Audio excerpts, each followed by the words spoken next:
Hello বন্ধুরা, আপনারা দেখছেন বাংলা অনলাইন টিপ ইউটিউব চ্যানেল। তো বন্ধুরা, আজকে একটা নতুন আপডেট নিয়ে চলে এসেছি, স্বাস্থ্যসাথী রিলেটেড আপডেট। স্বাস্থ্যসাথী কার্ডে নতুন কিন্তু আপডেট দেওয়া হয়েছে। স্বাস্থ্যসাথী কার্ড যেগুলো আমাদের ছিল, সেই স্বাস্থ্যসাথী কার্ড কিন্তু এবার ফিজিক্যালি কোনোভাবে কাজ হবে না। আগে যখন আমরা স্বাস্থ্যসাথী কার্ডের সুবিধা নিতাম, তখন স্বাস্থ্যসাথী কার্ডটা নিয়ে আমাদেরকে যে নার্সিংহোম বা যে হসপিটালে যেতাম, সেখানে একটা মেশিন থাকতো। সেই মেশিনের মধ্যে চিপটাকে ভরে স্বাস্থ্যসাথী কার্ডের ট্রিটমেন্টটা নেওয়া হতো বা সুবিধাটা নেওয়া হতো। এখন কিন্তু স্বাস্থ্যসাথী কার্ডের নিয়ম কিন্তু পরিবর্তন হয়ে গিয়েছে। কিছুদিনের মধ্যে স্বাস্থ্যসাথী কার্ড যে ফিজিক্যাল যেটা আছে সেটা কিন্তু বন্ধ হয়ে যাবে। সেই আপনার অনলাইনে যেভাবে নামগুলো দেখাতো, সেইভাবে যে অনলাইনে যে নামগুলো থাকবে সেই নামগুলো কিন্তু সুবিধা পাবে। কার্ডের ভিতরে কি নাম থাকলো বা না থাকলো সেটা দেখার কোনো আপনাদের প্রয়োজন নেই, কিন্তু পরবর্তীতে আপনাকে স্বাস্থ্যসাথী কার্ডের যে অনলাইন যে ডাটাটা আছে সেই ডাটা হিসেবে আপনারা সুবিধা পাবেন। সেই নিয়ে আজকে বিস্তারিত জানাবো এই ভিডিওর মাধ্যমে। তো ভিডিওটা স্কিপ না করে প্রথম থেকে শেষ পর্যন্ত দেখতে থাকুন। আর আমাদের চ্যানেলে নতুন দর্শক হয়ে থাকলে চ্যানেলটিকে অতি অবশ্যই সাবস্ক্রাইব করে রাখবেন এবং পাশ থাকা বেল আইকনটি বাজিয়ে নোটিফিকেশন অল অপশনটি অন করতে ভুলবেন না। এই স্বাস্থ্যসাথী রিলেটেড অল ইনফরমেশন কিন্তু চ্যানেলে দেওয়া হবে, বা স্বাস্থ্যসাথী যারা হসপিটালে কাজ করছে তারাও কিভাবে স্বাস্থ্যসাথী পেশেন্ট এলে সুবিধাটা দেবে সেই নিয়েও কিন্তু পরবর্তীতে আমরা আপডেট দেবো।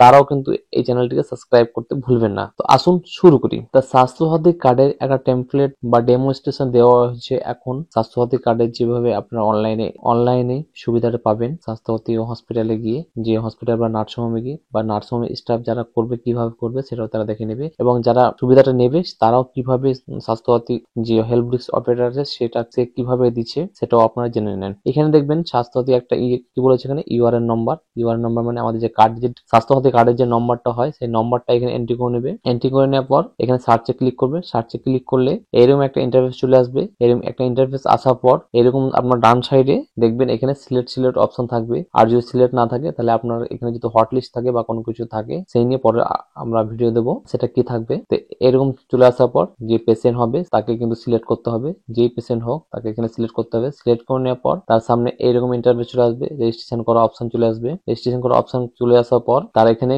যে পেশেন্টের যে ডকুমেন্টস থাকবে সেই ডকুমেন্টস হিসেবে আধার কার্ড নেওয়া হবে, তারপরে তার ডাক্তার প্রেসক্রিপশন নেওয়া হবে, একটা স্ন্যাপশট নেওয়া হবে, মানে একটা ছবি নেওয়া হবে পেশেন্টের।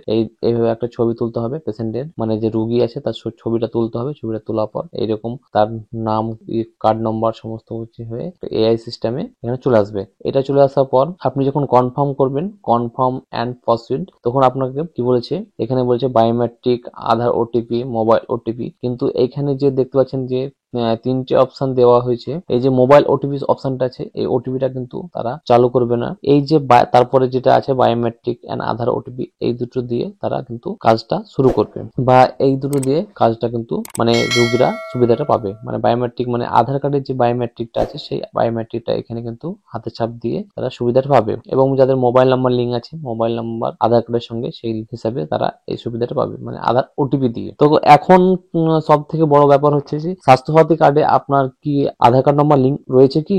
যদি লিঙ্ক না থাকে, আমাদের 25 তারিখ থেকে দুয়ারে সরকার ক্যাম্প শুরু হচ্ছে। সেই ক্যাম্পে আপনারা স্বাস্থ্যসাথী কার্ডে মোবাইল নাম্বারটা লিঙ্ক করা নিতে পারবেন, 1 নম্বর। আর 2 নম্বর, যদি আপনার স্বাস্থ্যসাথী কার্ডের সঙ্গে আধার কার্ড নাম্বার লিঙ্ক রয়েছে কিন্তু আপনার আধার কার্ডের সঙ্গে মোবাইল নাম্বার লিঙ্ক নেই, তখন আপনারা কি করবেন, এখন থেকে আপনারা আধার কার্ডে মোবাইল নাম্বারটা লিঙ্ক করে নেবেন। কেননা পরবর্তীতে আপনি যখন হসপিটাল বা নার্সিং হোম যাবেন, সেখানে কিন্তু তাদের কোনো কিছু করার থাকবে না, আপনাকে ফিরিয়ে দেওয়া হবে। তার জন্য আপনারা নিজেই আগে থেকে সাবধান হয়ে যান যে স্বাস্থ্যসাথী কার্ডে আধার কার্ড নাম্বার লিঙ্ক রয়েছে এবং আধার কার্ডে আমার মোবাইল নাম্বার সবকিছু লিঙ্ক রয়েছে। তার মানে এক কথায় বলা হয়েছে, স্বাস্থ্যসাথী কার্ডে ট্রিটমেন্ট নিতে গেলে কিন্তু আধার কার্ড থাকা বাধ্যতামূলক, আধার কার্ডে কিন্তু মোবাইল নাম্বার লিঙ্ক থাকা বাধ্যতামূলক। কেননা এখনো কিন্তু বায়োমেট্রিক ডিভাইস চালু হয়নি, এখন শুধু আধার ওটিপি দিয়ে স্বাস্থ্যসাথীর পেশেন্ট ভর্তি হচ্ছে। তাই এইভাবে নতুন কিছু প্রসেস চালু হয়েছে। তো যারা স্বাস্থ্যসাথী অপারেটর আছে বা যারা নতুন স্বাস্থ্যসাথী কাজ করতে ইচ্ছুক, তারা আমাদের চ্যানেলটিকে সাবস্ক্রাইব করে রাখবেন। পরবর্তীতে স্বাস্থ্যসাথী কিভাবে কাজ করবে, কিভাবে তারা রেজিস্ট্রেশন করবে, কিভাবে প্যাকেজ ব্লকিং করবে, কিভাবে তারা ডিসচার্জ করবে, কিভাবে পেশেন্টটাকে অ্যাডমিশন করবে,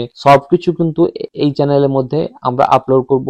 একটা প্লে লিস্ট তৈরি করবো নতুন। আগে কিন্তু স্বাস্থ্যসাথী অল ইনফরমেশন চ্যানেলে দেওয়া আছে এবং প্লে লিস্টে ভিজিট করলে কিন্তু আপনারা পেয়ে যাবেন। এখানে প্লে লিস্ট দেওয়া আছে, সেই প্লে লিস্টটা আপনারা দেখবেন। এখানে স্বাস্থ্যসাথী যে প্লে লিস্টটা আছে সেই প্লে লিস্টটা দেখবেন। এখানে একবার অনেক ভিডিও এখানে দেওয়া আছে, মানে অল ইনফরমেশন দেওয়া আছে। পরবর্তীতে নতুন কিন্তু যে স্বাস্থ্যসাথীটা আসছে সেটাও কিন্তু আমরা এই প্লে লিস্টে আবার দিয়ে দেবো, সেটা আপনারা ভিজিট করে দেখে নিতে পারবেন। তো বন্ধুরা, এই ছিল আজকে একটা ছোট আপডেট। তো ভিডিওটা যদি ভালো লাগে অতি অবশ্যই একটা লাইক করে দিবেন, বন্ধুদের সঙ্গে শেয়ার করে তাদেরকে ইনফরমেশন দেওয়ার চেষ্টা করবেন। পরবর্তী নেক্সট আপডেট পাওয়ার জন্য আমাদের চ্যানেলটিকে সাবস্ক্রাইব করতে ভুলবেন না। দেখা হচ্ছে পরবর্তী নতুন একটা আপডেট নিয়ে। Thank you for watching.